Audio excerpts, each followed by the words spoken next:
Up there is a little prayer. May the sails of the boats, there's a boat sail, filled with wind. And that's the beginning of the king's name, and it disappears under the block. Meaning? Meaning, you know, like we have to build this pyramid in a hurry and we need wind on the river to move these blocks over.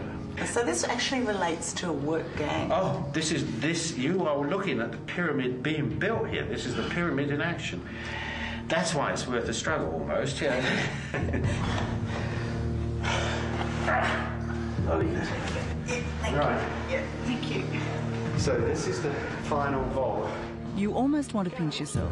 Amongst the 19th and 20th century graffiti of early Egyptologists is the proof the pyramid was built by the king. And there is the name of Khufu in the ring. Yeah. Just along this wall here. And everywhere, the red, obsessively straight survey lines from 4,500 years ago, showing how each rock fitted exactly into place. Yep. So that one there will line up with that one there. These spaces were added so the roof of the burial chamber didn't collapse under the weight of the top half of the pyramid. Those are the fingerprints of the guys that made the Great Pyramid. So just reach out, touch the people who made the Great Pyramid. Almost feels like sacrilege. Look at that, look at that, look at that. You can touch them. Isn't that amazing? Yeah, it's amazing. Every stone means something to me now. It's very moving, actually. Very moving indeed. Our next step back in time is down to the nearby limestone quarry, where the ancient workers also left their mark. Master craftsmen at work on a masterpiece. So how did they physically get the rock from here to the pyramid? They built this enormous ramp.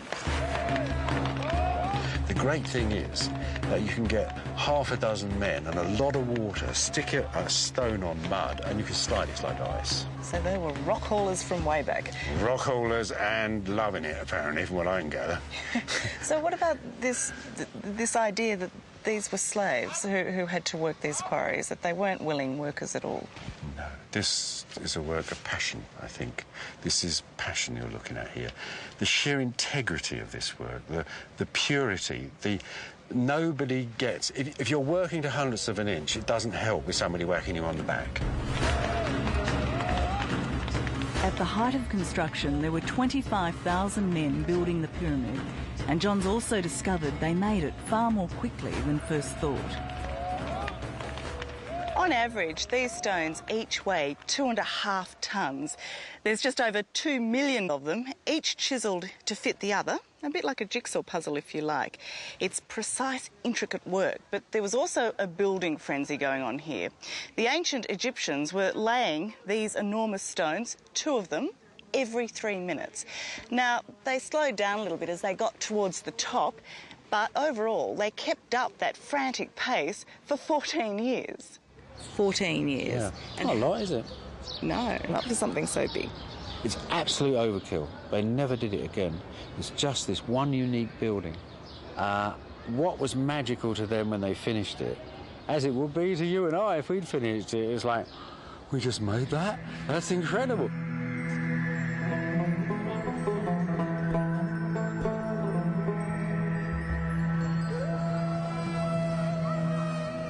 Wouldn't you love to have seen the Great Pyramid back then, before its limestone casing was ransacked, in all its white, gleaming glory? So, tell me what they would see coming up here.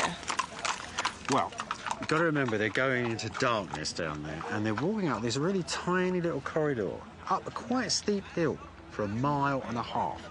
Go back 4,500 years. Worshippers walking up a black rock corridor to pay their respects to the dead king. Now, the magic thing is, and this is showbiz architecture you've got here. Today, we're still impressed by the Great Pyramid's imposing size. 146 metres high, 230 metres wide each side. In ancient times, it dwarfed all other buildings, and as those visitors entered the temple at its base, it was as if they were entering another world. You'd have come here, you'd have come to the stone, you'd have thrown the doors open, and it would have physically hit you in the eyes. Whammo! There is this pure white pyramid, this perfect white geometric shape. like nothing anybody had seen in the world before, like a Cadillac parked in the jungle. This is extraordinary. You must have thought they died and gone to heaven, which, accidentally, is exactly what they were doing. How beautiful. What a beautiful picture you paint.